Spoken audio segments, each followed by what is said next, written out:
know about you, but there have been many moments in my life where after a moment or a situation transpired, I looked back with regret, wishing I'd handled it differently.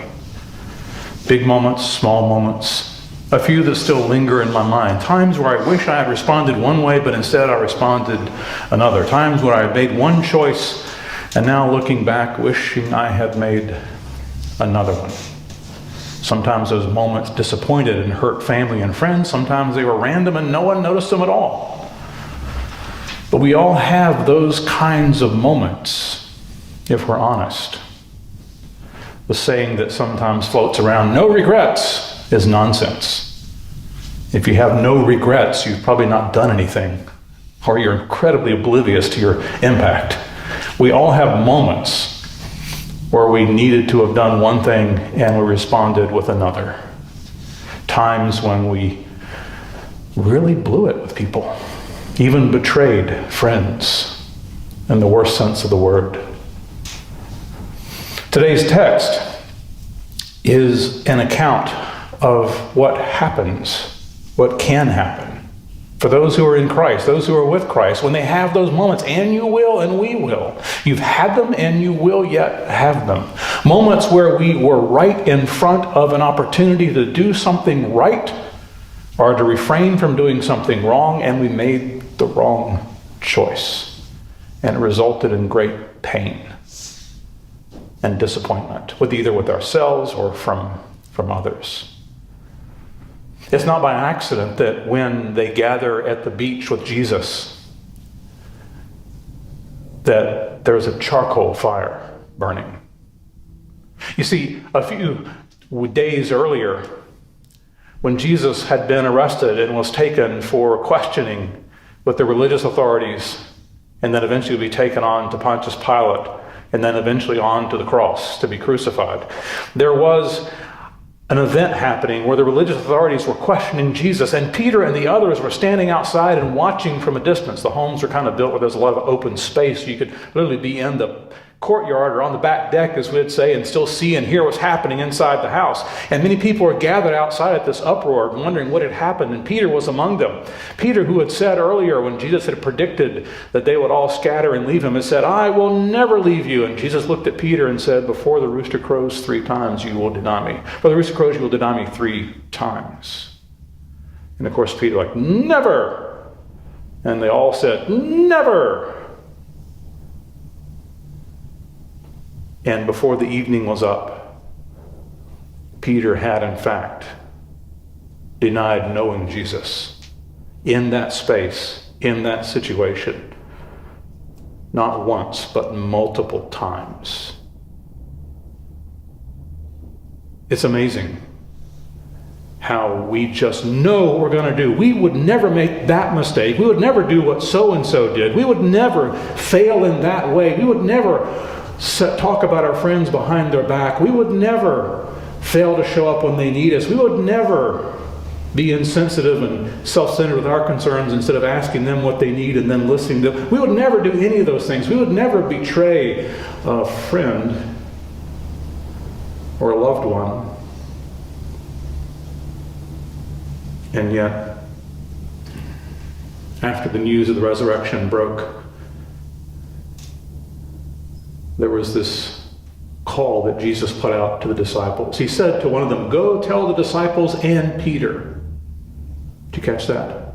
"Go tell the disciples and Peter that I'll meet them in such and such a place." Go tell the disciples and Peter. It would be as if I were talking about our church council and I said, "Go tell the church council and Jim." Like, would Jim go, "I'm on the council." "Mm-hmm, are you?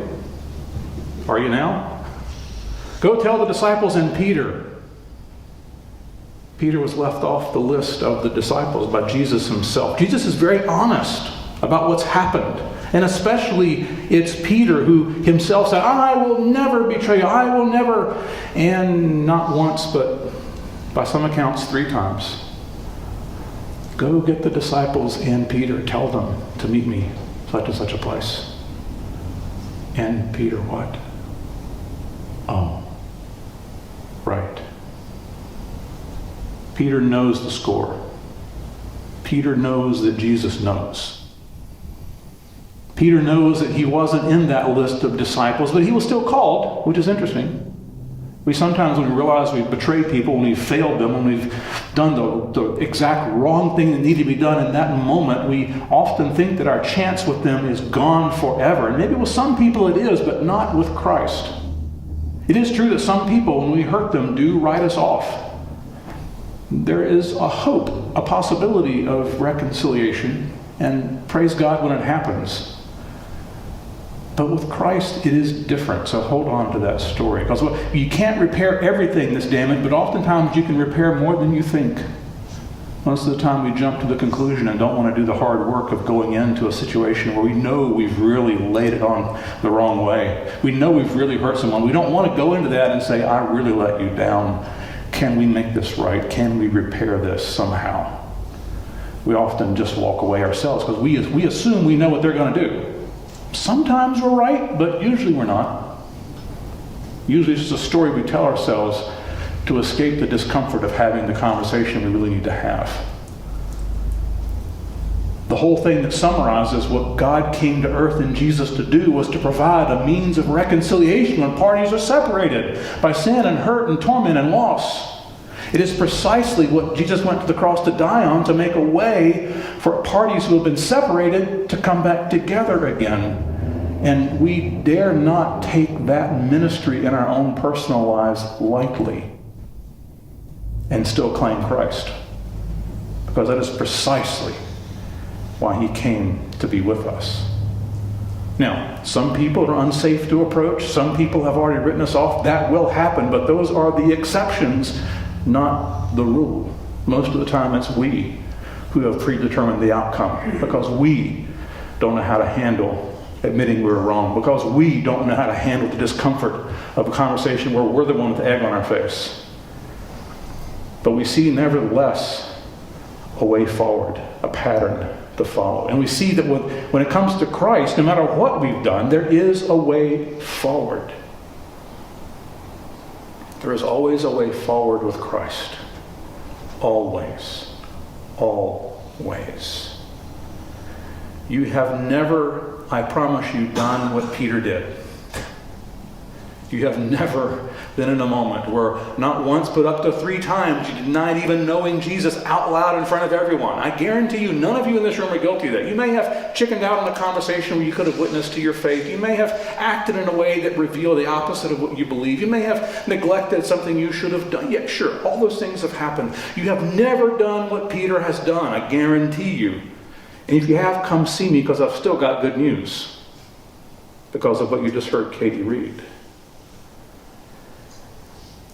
You see, that night that Peter denied knowing Jesus 3 times. 3 times.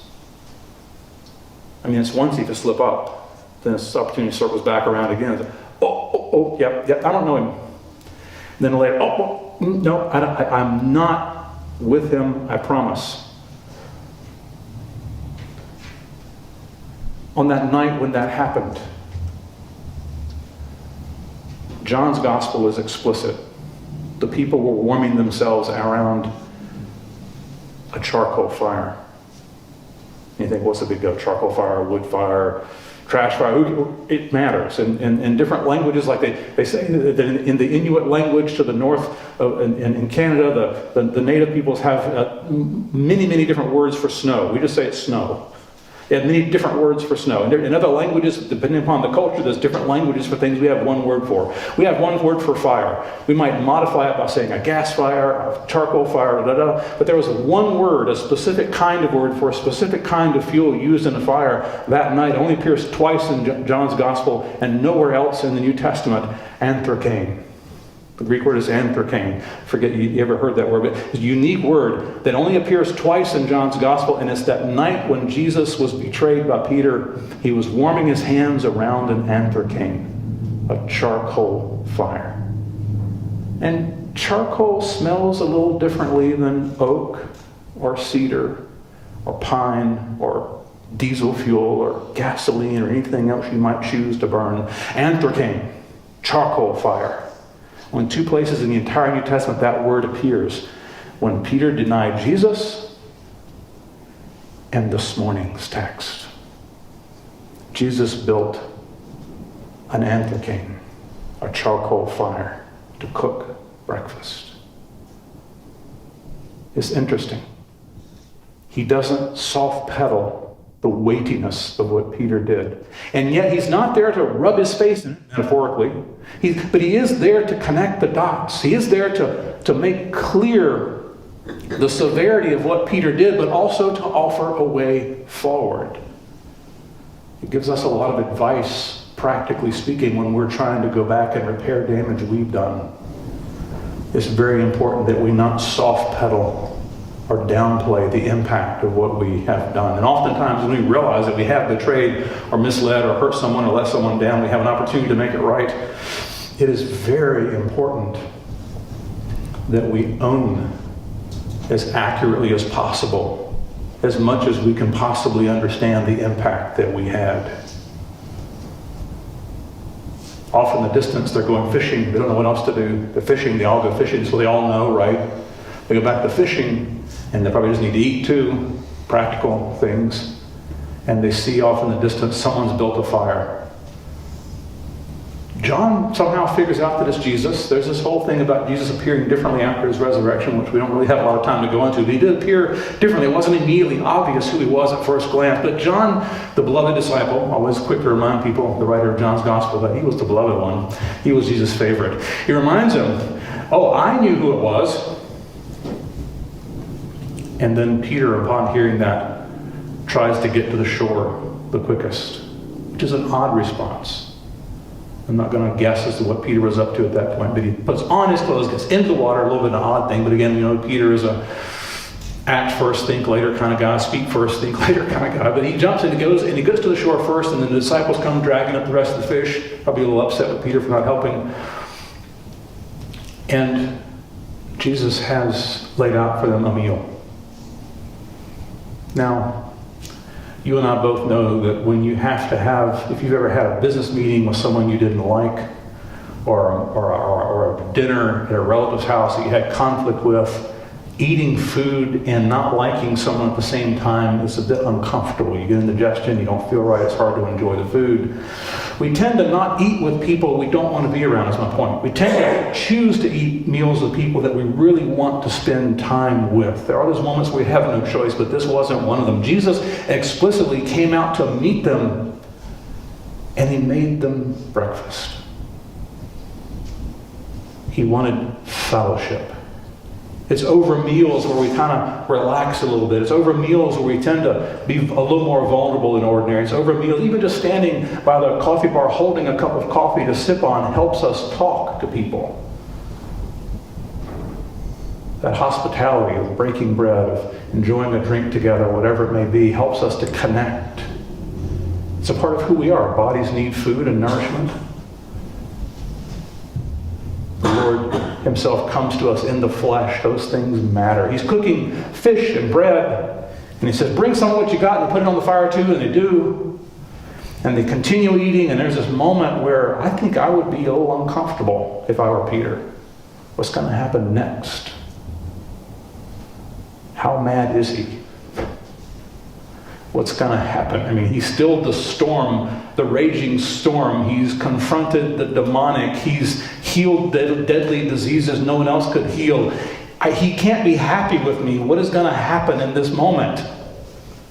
And yet, he serves them breakfast. He extends fellowship.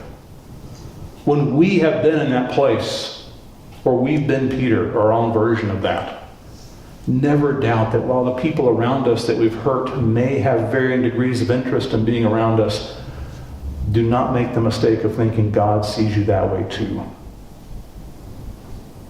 Do not make the mistake of thinking God sees you that way also. Jesus took the initiative with Peter. Jesus took the initiative to create a space of safety and of welcome and fellowship around a meal. Before he even did later on what will be an act of reconciliation with Peter, he was willing to eat with Peter even while they technically had not resolved their differences. Never think that God is done with you. Never think that you cannot approach God even when you're at your worst. That simply is not true. This text refutes that idea in spades. Jesus was willing to be in Peter's presence before they even made it right. I want you to pay attention to that. Look at the order of what happens. He didn't build a fire over there and then have a conversation with Peter where they worked things out and then they went over to eat first. They ate first. Jesus offers and initiates contact with us and access to him no matter what we've done or failed to do. That act in and of itself is an outworking of the gospel, the good news of Jesus. We're the ones who put barriers in place. We're the ones who make assumptions about what's possible and not possible. We're the ones who create distance between ourselves and the Lord and other people when we know we've done something wrong or failed to do something we should do. We're the ones who create that distance, but it's Jesus, the great reconciler, who brings and closes the gap. The one who went to the cross on our behalf, though he was innocent, to make a way for those who want to have peace with God, to close the gap between us and God. He does this. He takes initiative. He doesn't wait for us to feel like we're sorry enough. He doesn't wait for us to feel like we're bad enough or wrong enough. He simply did this for us, just like he fixed the breakfast on that beach that morning long before any of them had been able to do anything except respond to his invitation to come. And they eat. And they have fellowship, even in this state of where there are things still to be worked out. If that scandalizes you, perhaps your view of the gospel is a little too small. Or your view of God's love for you is a little too small. I invite you to expand it. I invite you to align your expectations with what the text says and what happened in the text. He brought them in and had fellowship with them. He was with them, close to them. There's an intimacy in sharing a meal together. There's a closeness of sharing that happens when you eat with people under the best of circumstances. I'm not talking about a business meeting where you had to be nice to some so-and-so, but I mean when you actually chose to be with someone, there's an intimacy in that happens. And he extends that and practices that with Peter and the rest long before they have time to sort things out. Such is the love of God toward us. Even when we don't have the capacity to offer that to others, he offers it to us. His love, his grace, his welcome is not determined by our limitations. It's not determined, but thank God for that. Thank God for that. And he says to each of us, in whatever way, great or small, you think you've let him down or others, there is a way forward. There is a way forward. So when you think about the second half of life, think about what's next for the stage of life you're in. I know for a lot of people, I hear this conversation a lot. It's not just one or two people, it's several. It's like, oh, I wish my children or my grandchildren were closer to their faith, closer to the Lord. Yeah, I understand that. I get that. And while you can't go back and reparent them, you can't go back and bring them back into your house under your authority and do things differently again. You can't do that. There is still an opportunity to try and connect, to try and reach out, to reach out and say, if you're aware of something you may have done differently, this is a good time to sit down and say, you know what? I wish I'd done these things differently. I don't know where to go from here, but I wanted to admit that to you. Starting off with confession, with vulnerability is always the best bet when you want to actually see a change in a relationship. Starting off with telling your own story, not in a way of being defensive, not in a way of putting someone in their place, but in a way of owning your own stuff, your own shortcomings or your own ways that you wish you had done it differently. You can't control the outcome. You don't know how they're going to respond, but there is always a possibility if you'll show up and be vulnerable. Thankfully, in all this, you never see Peter trying to explain away what he did, do you? Elsewhere, he does. He chatters on endlessly about other problems. He's just always trying to account for himself, always trying to make excuses. Here he doesn't. He doesn't make any excuses. He just sits there. And he interacts with Jesus and lets Jesus lead the conversation. Now again, you can't create and manage the outcome of the other half of that conversation, but you can show up and say, I want to tell you about my faith right now. And I want to account for perhaps not doing what I could have done before. I don't know what you want to do with that, but I wanted to share that with you and see where that goes. You just never know. Same thing with the other person we have an issue with. You can't account for how they're going to respond. They could respond inappropriately. Most people don't. Most people don't.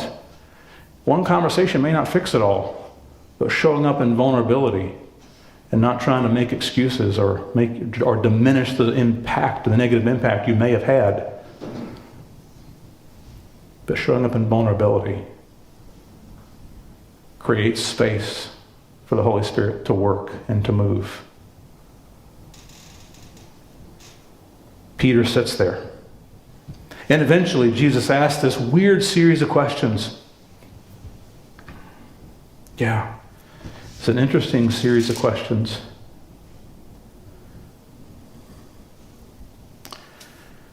Simon, son of John, do you love me more than these? He's referring to the other people around him. In other words, am I your Lord? Am I your God? We're not all on equal footing here. This is one case where it's different. We're not all on equal footing when Jesus is in the room. Do you love me more than these, more than the rest?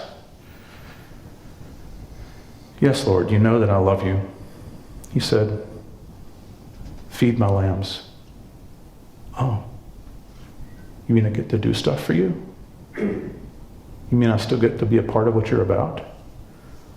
But Jesus had been denied 3 times. So a second time he says, Simon, son of John, do you love me? He said to him, yes, Lord, you know that I love you. He said to him, tend my sheep. Gives him a second chance to undo the second betrayal. Simon, son of John, a third time he says, do you love me? Peter was grieved because he said to him the third time, do you love me? And he said to him, Lord, you know everything. You know that I love you. He said to him, feed my sheep. 3 times for this 3 betrayals. I'm not suggesting that's exactly how you ought to work out all of your issues with people, but in this case, there's a lot going on. Peter himself was devastated over his own failures and needed perhaps more than one affirmation that they were good, that they were okay now.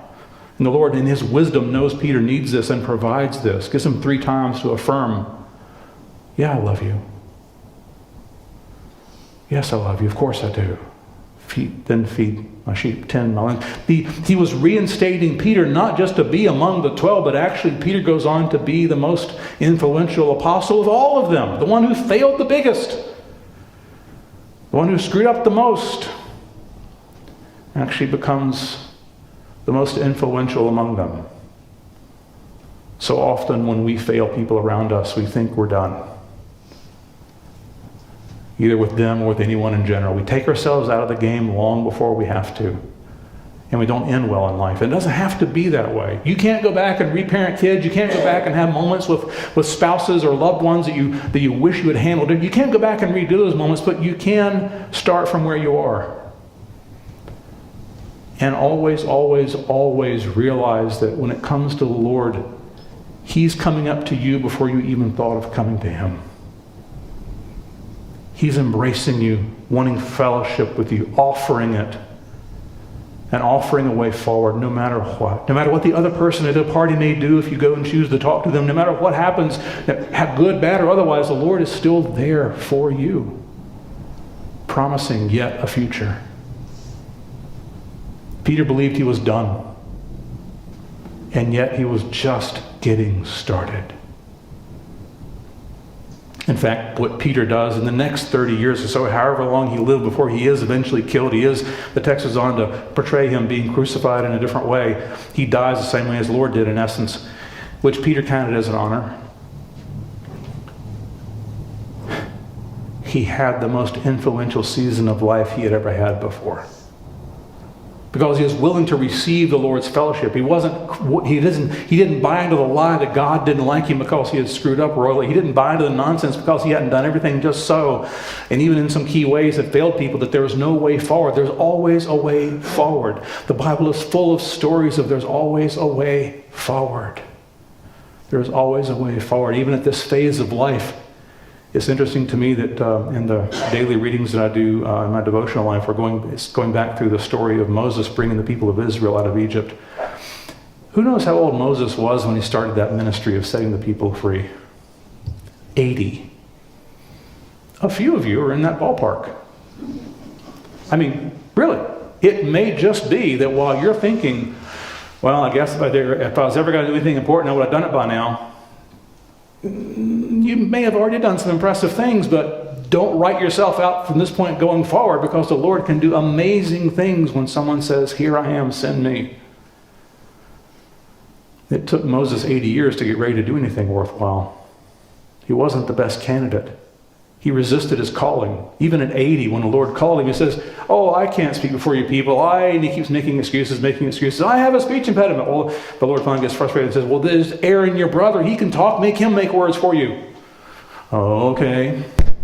And that happens in the text. Aaron speaks for Moses on behalf of Pharaoh. Okay, fine. The Lord was like, okay, fine, be that way.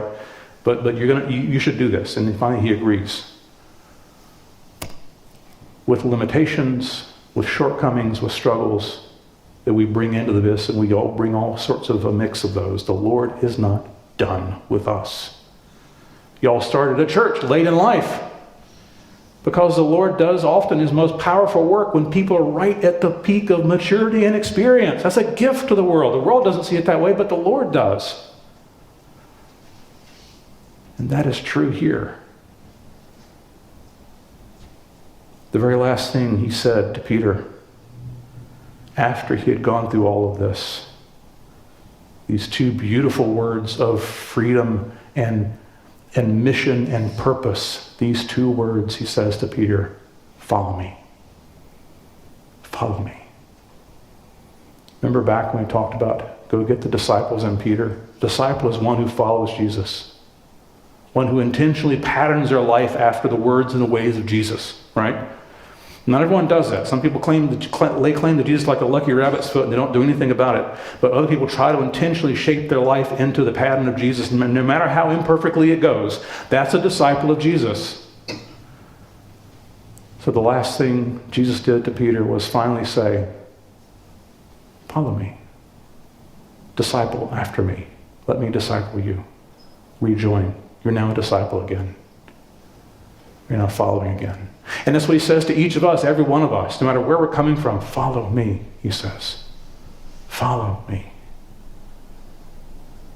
I can do things through you. That's the promise of God initiating that contact, of God restoring fellowship with us and saying, there is yet another chapter or more in your life. Follow me. Amen.